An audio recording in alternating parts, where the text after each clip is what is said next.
The sirens were still echoing in Officer Daniel Reyes's ears when he gave the command. Stay. His voice was firm, trained by years on the force, and his police dog, Titan, froze beside him. The German shepherd's muscles were coiled, eyes sharp, locked on the chaos unfolding in the crowded city square. It was supposed to be a routine patrol during the evening festival, music, lights, families everywhere, but one scream had shattered the calm. A man had bolted through the crowd, knocking people aside, panic spreading like fire. Daniel took off after him, trusting Titan to follow only when ordered. That was how it had always been. Then something went wrong. From the corner of Daniel's eye, he saw Titan's ears twitch. Not toward the fleeing suspect, but toward a narrow alley beside the square. Before Daniel could react, Titan broke command. The dog lunged away, sprinting full speed into the alley. Daniel's heart dropped. A police dog disobeying a direct order wasn't just rare, it was dangerous. Titan, he shouted, turning back, torn between procedure and instinct. The crowd was still screaming, but Titan didn't hesitate for a second. Daniel chased after him, boots pounding against the pavement. The alley was dim, the festival lights barely reaching inside. Titan had stopped near a pile of trash bags and a broken bicycle. He wasn't aggressive, he wasn't barking, he was standing still, body curved protectively around something small. When Daniel got closer, his breath caught.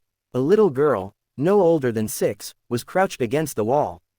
Her face was streaked with tears and dirt, her small hands clutched tightly to Titan's thick fur. She was shaking so hard her teeth rattled. Titan had positioned himself between her and the alley entrance, eyes alert, ears high, like a living shield. Daniel knelt slowly, lowering his weapon. "It's okay," he said softly, though he wasn't sure who he was reassuring, the girl, the dog, or himself. The girl looked up at him with wide, terrified eyes. He was screaming, she whispered. "I got scared, I couldn't find my mama." Daniel radioed for backup, his voice tight. Protocol could wait. This child needed help. As officers arrived and the suspect was eventually apprehended elsewhere, Daniel stayed in the alley, watching Titan refuse to move. The dog only relaxed when the girl's sobs quieted, when she leaned fully into his side like she trusted him with her life. Later that night, at the station, the incident was already spreading. Bodycam footage showed Titan breaking command, sprinting away from an active chase. Some officers shook their heads in disbelief. Others were silent, replaying the moment again and again. Daniel sat alone with Titan, running a hand through his fur. "Why?" he murmured. "What did you hear that I didn't?" The answer came sooner than expected. The next morning, the city woke up to a story that flooded the news. The little girl, named Sophia, had gone missing 2 hours before the festival panic.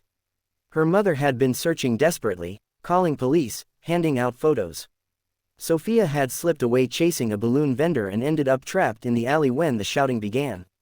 She hadn't screamed loud enough for anyone to hear, except Titan.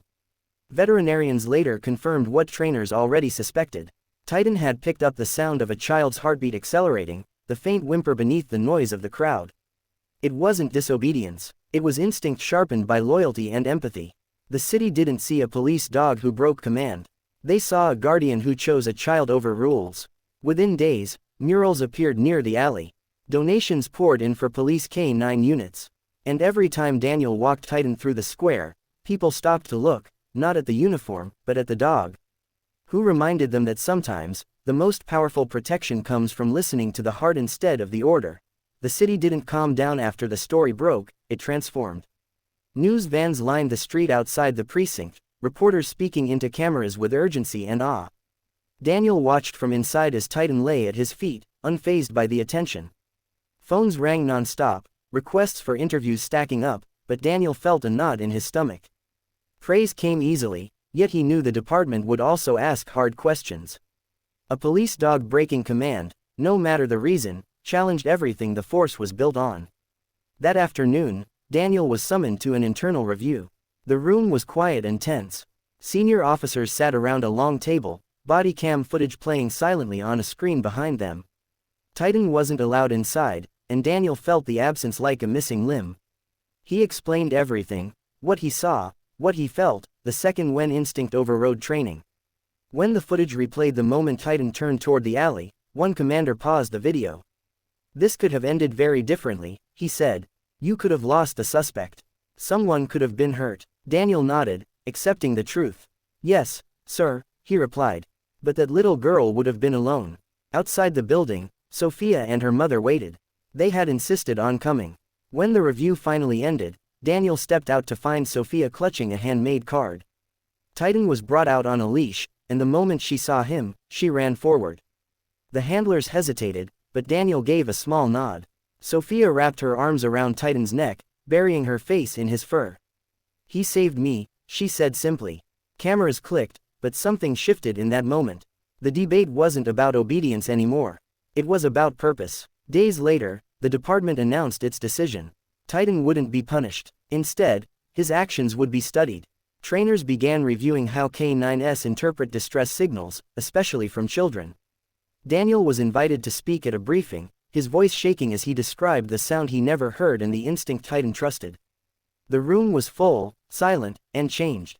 What started as an exception was becoming a lesson. But the story didn't end there. Late one evening, Daniel received a call from a local hospital. A young patient had been refusing treatment, traumatized after witnessing violence during the festival. The staff had seen the news and asked if Titan could visit. Officially, K9 units weren't therapy dogs, but permission was granted for a short visit. When Daniel and Titan entered the pediatric ward, the sterile smell and soft beeping filled the air. Children peeked from behind curtains. Titan moved slowly, gently, his powerful frame softened by calm eyes. In one room, a boy sat curled up, silent and pale. Titan approached and lay down beside the bed without being told. The boy's fingers reached out, tentative, then firm, gripping Titan's collar. For the first time in days, the child spoke. Nurses watched in stunned silence. Word spread quickly. One visit became another, then another. Titan had found a new role, not just a protector in emergencies, but a healer in the aftermath. As weeks passed, the city embraced the idea. Fundraisers supported expanded K9 programs. Schools invited Daniel and Titan to speak, children listening wide-eyed as Daniel explained courage and kindness. Sophia often attended, standing proudly beside Titan like he was hers alone. She no longer shook in crowds. Her mother said she slept through the night now. One evening, after a long day, Daniel walked Titan past the same alley where it all began. The mural was finished, a painted image of a German shepherd standing tall, a small child. Safe at his side, Daniel knelt, resting his forehead against Titan's. He finally understood. Commands mattered, training mattered, but sometimes, a bond built on trust was stronger than any order. And the city, once shaken, had learned that protection isn't always about chasing danger, it's about recognizing innocence and choosing to stand in front of it, no matter the cost. Months passed, but the ripple effect of that single decision never faded. Titan became more than a K9 unit, he became a symbol the city leaned on during its hardest moments. When a fire tore through an apartment complex on the east side, families gathered outside in shock and grief. Titan was there, moving through the crowd with calm authority, letting frightened children bury their faces in his fur while their parents spoke with officials. Daniel watched as fear softened wherever Titan stopped. It was as if the dog carried a quiet promise that someone was watching over them. With attention came responsibility. The department officially launched a pilot program focused on emotional sensitivity training for police dogs. Daniel was assigned as lead handler, his days now split between patrols, training sessions, and community outreach. Some officers were skeptical at first, worried it would weaken discipline. But Titan proved the opposite. In simulations, he responded with precision, yet when distress signals appeared, a cry, a tremor, a sudden silence, he assessed without panic. Control and compassion, side by side. Sophia grew up alongside the program in a way no one expected. She visited training days, sitting quietly with a book while Titan worked. Over time, she stopped clinging to him and started talking to other children, laughing more freely. Her mother often watched from a distance, eyes shining. She once told Daniel that Titan didn't just save Sophia that night, he gave her childhood back. Those words stayed with Daniel longer than any commendation. The city council eventually honored Titan and Daniel in a public ceremony. The square was packed, the same place where fear had once exploded into chaos. This time, there was applause, music, and sunlight. Daniel stood at the podium, uncomfortable with praise, while Titan sat perfectly still at his side. When Daniel finished speaking, Sophia stepped forward unexpectedly and placed a small medal around Titan's neck. The crowd went silent, then erupted. It wasn't official, but it felt more meaningful than anything engraved. Age, however, waits for no hero. Titan began to slow, the gray in his muzzle deepening. Long runs turned into steady walks. Daniel adjusted without being told, choosing routes with shade, letting Titan set the pace.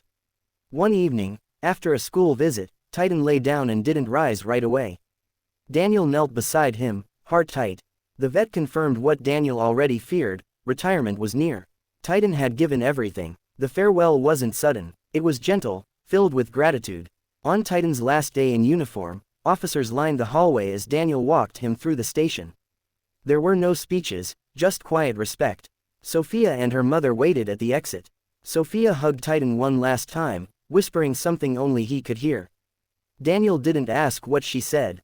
Retirement didn't mean disappearance. Titan lived with Daniel, spending mornings in the yard and afternoons napping in the sun. Children still visited, hospitals still called, though less often. Titan listened more than he moved, his presence enough. When he finally passed, peacefully in his sleep, the city mourned as if it had lost one of its own. The mural in the alley was updated.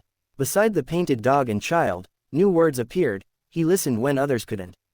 Daniel stood there one quiet night, hand resting on the wall, understanding the truth at last.